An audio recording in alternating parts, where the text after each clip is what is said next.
नमस्कार दोस्तों, स्वागत है आप सबका आपके अपने यूट्यूब चैनल परीक्षा कलर में। दोस्तों, आज हम बात करने वाले हैं यूपीएससी के रिगार्डिंग कुछ महत्वपूर्ण बिंदुओं पर, जिसमें हम ये जानेंगे कि आवेदन करने से पूर्व हमें क्या-क्या सावधानी बरतनी है, हमें क्या-क्या करना चाहिए जिससे हम आवेदन सही तरीके से कर पाएँ, आवेदन में कोई त्रुटि ना हो पाए। इसके लिए हम थोड़ा डिटेल में बात करेंगे 4-5 मुद्दों पर, जिससे आपको बाद में दिक्कत का सामना ना पड़े। ठीक है दोस्तों? तो दोस्तों, इन सबसे पहले अगर आपको मैं आपको याद दिला दूँ कि अगर आप चैनल पर नए हैं, तो चैनल को सब्सक्राइब कर लीजिए। परीक्षा कलर चैनल है दोस्तों, चैनल नया है, ठीक है, लेकिन मैं आपको चीज़ें बहुत अच्छी-अच्छी दूँगा, बहुत इंपॉर्टेंट अपडेट्स आपको देता रहूँगा।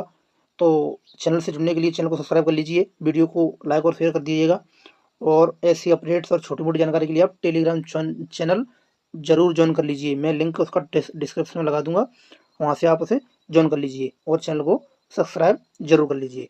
तो दोस्तों, शुरू करते हैं बिना किसी टाइम वेस्ट के।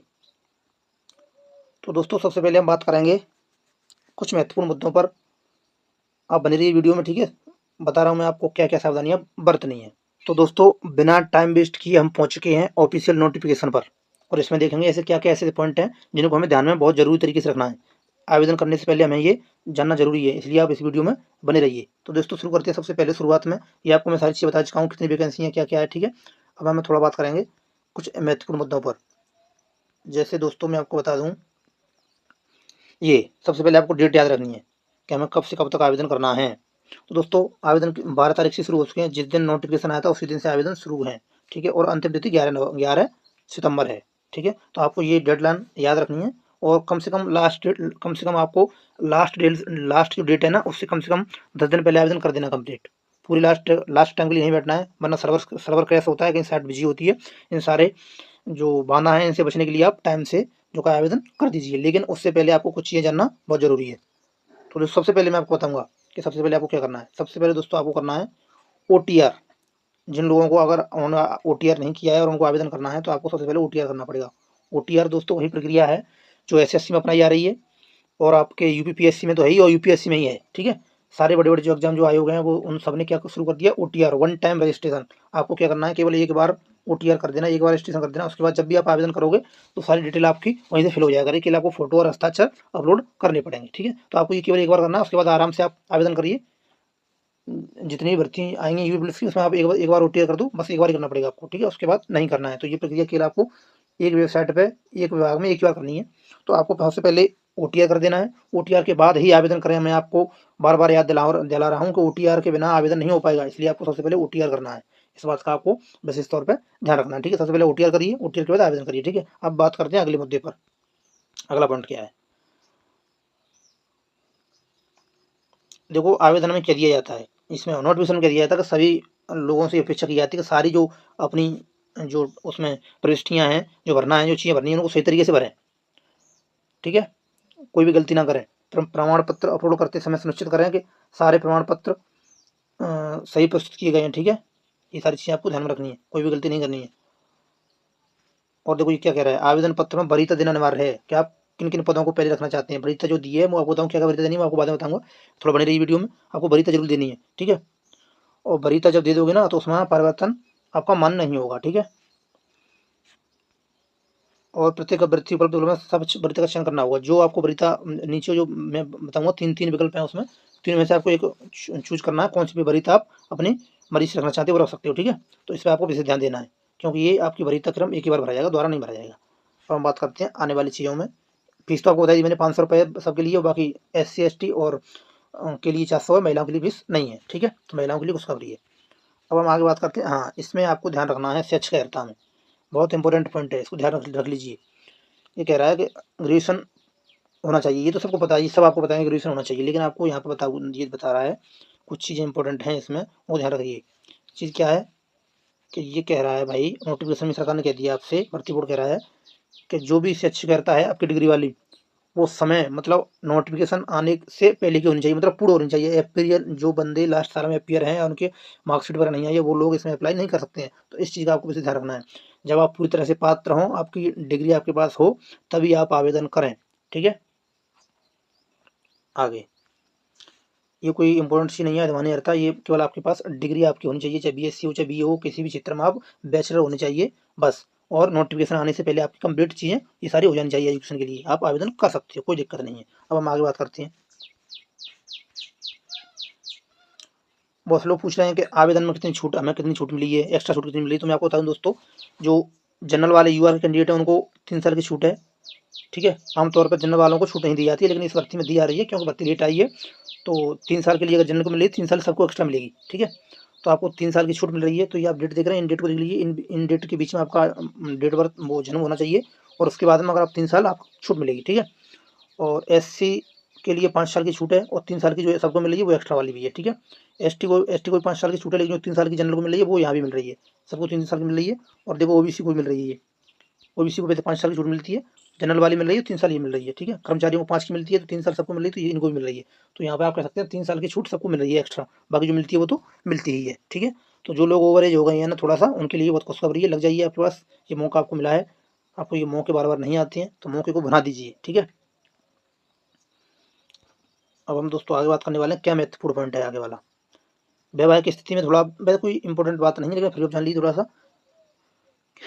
इसमें कहा गया है कि एक पत्नी से ज़्यादा पत्नी नहीं होनी चाहिए। अगर आप बेरोजगार, वो सॉरी, अविवाहित है मेरी तरह, तो कोई दिक्कत ही नहीं है।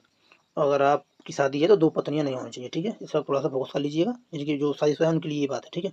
आगे हम बात करते हैं, शारीरिक स्वस्थ होना चाहिए। ये तो सभी है, जो लड़के आवेदन करेंगे वो शारीरिक फिट होंगे तभी तो करेंगे, ठीक है। भर्ती प्रक्रिया, वो सारी चीज़ें, लिखित परीक्षा मैं आपको बता चुका हूँ, 4 चीज़ें आएंगी। इसका जो सिलेबस है वो हम डिटेल में डिस्कस करेंगे, अभी तो नहीं कर पाएंगे, ठीक है। एक दूसरा वीडियो आएगा जिसमें हम सिलेबस को डिटेल में डिस्कस करेंगे। तो अभी ये 4 पार्ट में आपका पेपर होगा, हिंदी, मूल विधि, जीके, संविधान, और आपका जी मैथ्स, और आपकी रीजनिंग, ठीक है। 2 घंटे का पेपर होगा। अब आगे हम बात करते हैं, और आपको बता दूं पेपर अब की बार ऑनलाइन नहीं होगा, ऑफलाइन होगा, ठीक। ये आप ध्यान रख लीजिए, ऑनलाइन नहीं होगा पेपर। आपको ये बताऊं थोड़ा सा डिटेल कि आपकी हाइट कितनी है। तो जो भी बंदे हैं जिनकी जो सामान्य ओबीसी में आते हैं और ईडब्ल्यूएस साथ में आते हैं, उनके लिए 168 इतनी अगर आपकी हाइट है तो ये आप आवेदन करिए, वरना बाद में दिक्कत होती है जब फाइनल मेरिट में बाहर होती है, ठीक है। मैं भी कई बार हुआ हूँ, तो मुझे दिक्कत होती है भाई, सबको दिक्कत होती है, ठीक है, फाइनल निकलते हैं बाद हाइट की वजह से। तो 1 से 68 सेंटीमीटर आपकी हाइट होनी चाहिए। और आपकी कम है तो आप आवेदन ना करें। अगर आपको चेक करना है कि मैं कितना पढ़ा लिखा हूँ, कितना मेरी तैयारी हुई है, तो आप देख सकते हैं। नौकरी नहीं करनी है तो कोई दिक्कत नहीं है। अगर आपकी हाइट कम है तो आप चेक कर सकते हैं कि मुझे पेपर देना है बस, तो वो अलग बात है। लेकिन आपको नौकरी के लिए आवेदन करना है तो आपकी हाइट पूरी होनी चाहिए, ठीक है। बाकी जो मैं आपको थोड़ा सा और बता दूं, जब बाकी जो एसटी वाले जो कैंडिडेट हैं, शेड्यूल ट्राइब यानी अनुसूचित जनजाति, उनके लिए 160 सेंटीमीटर की हाइट चाहिए, ठीक है। बाकी सब इनके लिए केवल 160 है, बाकी सबके लिए 168 सेंटीमीटर है। अब हम आगे बात करते हैं, सीना। सीना तो लगभग नॉर्मल सबका हो जाता है, 79 सीना बिना फुलाए, और फुलाने के बाद में 84, मतलब 5 सेंटीमीटर आपको फुलाना है सीना, ठीक है। और जो एसटी वाले कैंडिडेट होंगे 77, और फुला करके 82। तो कहने का मतलब ये है कि सीने का 5 सेंटीमीटर का जो फुलाव है, एक्सपेंडेशन है, वो होना चाहिए। 5 सेंटीमीटर आपका फुलाव जरूरी है। ये चीज़ सारी चीज़ आप अब से तैयार कर लीजिएगा, कोई दिक्कत नहीं है। महिलाओं के लिए मैं आपको बता दूं, हाइट 152 सेंटीमीटर, और एसटी की महिलाओं के लिए 147 सेंटीमीटर, ठीक है।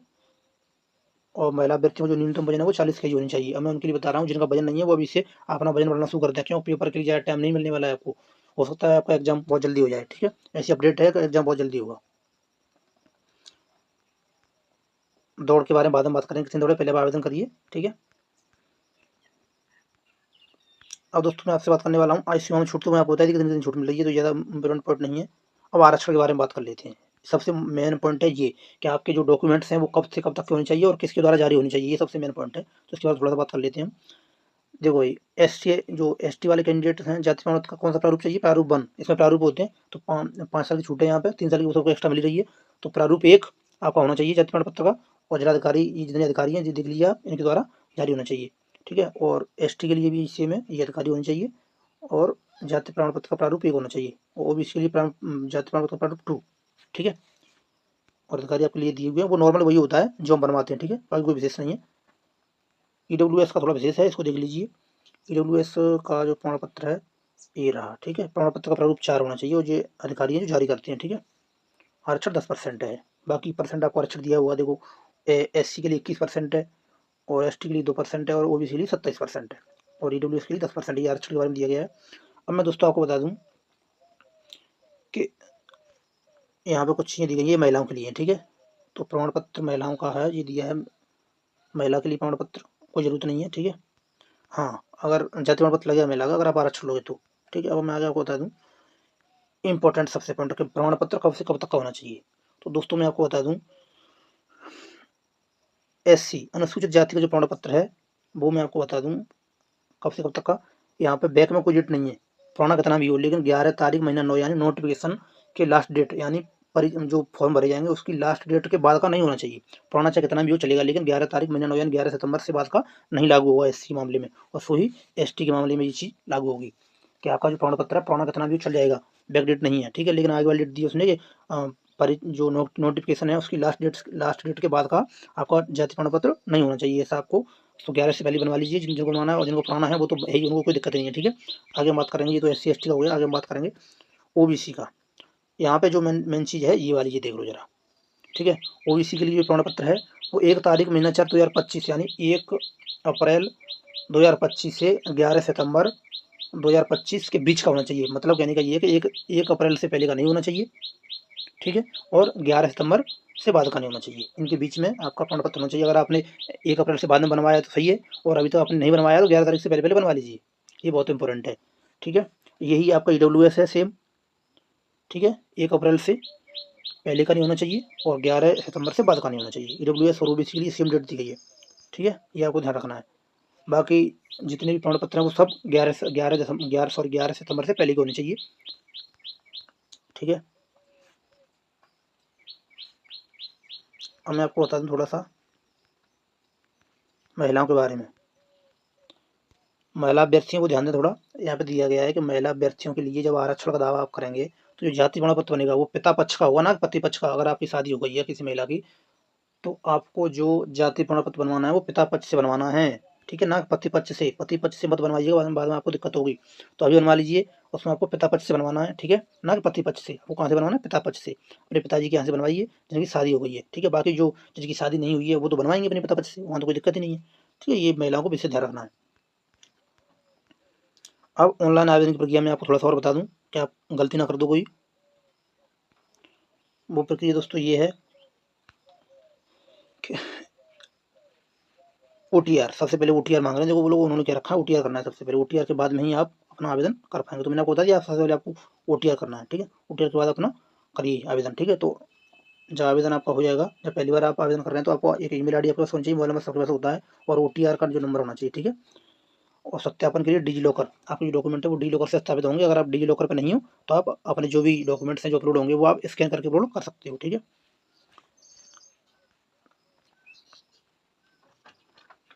डिजीलॉकर के माध्यम से आपको सुविधा दी गई है। जो लोग सोच रहे हैं डिजीलॉकर क्या है, डिजीलॉकर एक एप्लीकेशन है जहाँ पे आप अपने डॉक्यूमेंट का सत्यापन कर सकते हैं, ठीक है। सरकार उनका उस एप्लीकेशन का सत्यापन जो है सही मानती है। फोटोग्राफ्स के बारे में बात कर लें तो जब आप फोटो अपलोड, इसमें अपलोड नहीं होगा फोटो, इसमें आपको क्या करना है, जब आप फॉर्म भराया जाएगा तो आपकी लाइव फोटो ली जाएगी रियल टाइम, जैसे आप इस साल SSC ने ली थी ना उस तरीके से यहाँ पे लाइव फोटो आपका लिया जाएगा। तो फोटो के दौरान आपको ध्यान रखना है कि चश्मा वश्मा वर्दी नहीं पहनी, चश्मा नहीं लगाना है, ठीक है। ये सारी चीज़ें आपको ध्यान रखनी, थोड़ा पढ़ लीजिए डिटेल में, बाकी मैं आपको बता तो रही हूँ। हस्ताक्षर आपको अपलोड कैसे करने उनके बारे में देख लो। हस्ताक्षर, तो हस्ताक्षर आपको अपलोड करनी है 50 mm बाई 20 mm के आकार का बॉक्स है उसके अंदर आपको करनी है। और हस्ताक्षर रनिंग लेटर में, यानी जैसे करते हो वैसे, आपको ब्लॉक लेटर्स में नहीं करना है। और हस्ताक्षर की छवि है वो किसमें, JPG फॉर्मेट में होनी चाहिए, JPG में होनी चाहिए, ठीक है। हस्ताक्षर का आकार ये होना चाहिए पिक्सल में, 50 mm 20 mm या 140x60 का पिक्सल। फाइल का साइज 30 KB से 50 KB के बीच में होना चाहिए, ठीक है। जो आवेदन कर रहा है उसी का हस्ताक्षर होना चाहिए, वो तो नॉर्मल सबका होता है, ये जो करते हैं उसी का होता है, ठीक है। मेन चीज़ आ गई जिसमें बता रहा था पदों का वरीयता क्रम। दोस्तों पदों के वरीयता क्रम को जान लीजिए। ये क्या लग रहा है, पदों का वरीयता चयन वृत्ति द्वारा उपनिरीक्षक एवं समक्ष पदों के लिए विकल्पों में से उनके पात्रता के अनुसार उपलब्ध विकल्पों में से वरीयता का चयन करना होगा। ये वरीयता का चयन करना है आपको। A B C में पुरुष अभ्यर्थियों के लिए उप निरीक्षक नागरिक प्लाटून, उप निरीक्षक नागरिक पुलिस। नंबर 2 पे B में दिया प्लाटून कमांडर PAC, ठीक है। और C में दिया प्लाटून कमांडर विशेष सुरक्षा बल। ये महिला अभ्यर्थियों के लिए ऐसी दिया, ठीक है। तो आपको इनमें से ही अपनी जो का है वरीयता क्रम रखना है, जो आप पहले रखना चाहते हो वो पहले रख सकते हो। और मोस्टली मैं आपको बता दूं, सबसे पहले आपको जो सिविल पुलिस है उप निरीक्षक नागरिक पुलिस ये रखना है, उसके बाद प्लाटून कमांडर PAC रखना है, उसके बाद नंबर C पर रखना है प्लाटून कमांडर विशेष सुरक्षा बल। ये मैंने पॉइंट आपको, सबसे पहले आपको नागरिक पुलिस का उप निरीक्षक, ठीक है। नंबर 2 प्लाटून कमांडर PAC, और नंबर 3 में आपको क्या रखना है, 1 पे नागरिक पुलिस, ठीक है। नंबर 2 पे PAC, और नंबर 3 पे विशेष सुरक्षा बल, स्पेशल सिक्योरिटी फोर्स यानी SSF रखना है, ठीक है। वो आपकी मर्जी है, SSF आप दूसरे नंबर डाल सकते हो, और जिसको PAC नहीं है लेकिन नंबर 1 पे आपको नागरिक पुलिस ही रखना है, समझ रहे बात। ये आपकी वरीयता क्रम, ऐसे आपको महिला अभ्यर्थियों के लिए करना है।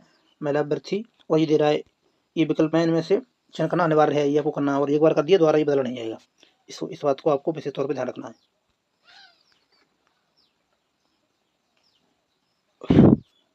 क्या कह रहा है, डिजी लॉकर के माध्यम से अपने डॉक्यूमेंट अपलोड करने हैं। अगर डिजी लॉकर पे ना है तो क्या करते हैं, उनकी प्रति स्कैन करके अपलोड कर सकते हैं। आप स्कैन करो अपलोड कर दो। अगर डिजी लॉकर पे वो डॉक्यूमेंट आपको नहीं मिल रहा है तो ऐसे कर सकते हो आप, ठीक है।